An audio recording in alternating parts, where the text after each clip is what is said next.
Du bureau de i24 News à Paris. Est-ce que les Français se sont mobilisés aujourd'hui?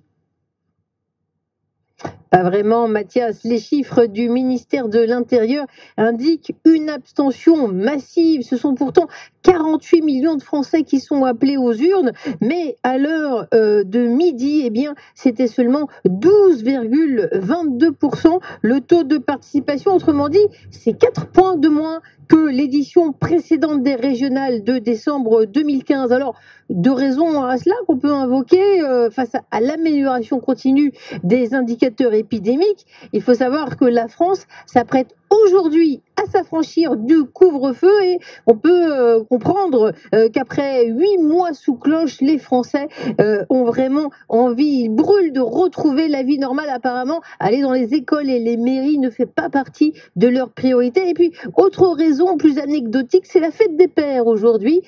Eh bien, ce regroupement familial fait que peut-être les gens vont plutôt penser à leur famille avant de penser à leurs devoirs citoyens.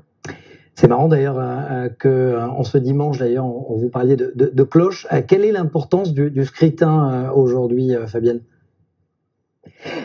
C'est important, Mathias, vous qui êtes un fin analyste politique, le résultat à 1 an de la présidentielle revêt une importance vraiment singulière. Ça va nous donner le pouls des principaux partis politiques, de leur poids. Allez, un rapide tour de France, par exemple, en Auvergne-Rhône-Alpes, Najat Vallaud-Belkacem, ancienne ministre de l'Éducation nationale, peine à rassembler la gauche face à Laurent Wauquiez, LR. Et puis dans la région Centre-Val de Loire, le socialiste François Bonneau espère conserver la région. Une alliance entre la droite et la majorité présidentielle pourrait contrarier ses plans.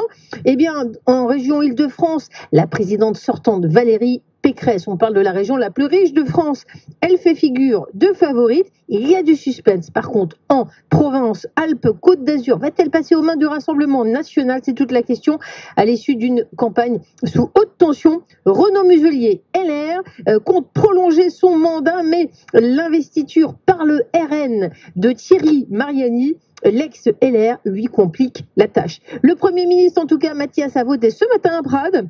Et au moment où je vous parle, Emmanuel Macron, après s'être offert un bain de foule au Touquet, est en train de voter. Donc Mathias, j'espère que vous avez souhaité à votre papa la fête des pères. Je vais y penser. Merci Fabienne Lissac. En tout cas, vous avez le maillot jaune de ce Tour de France politique. Merci.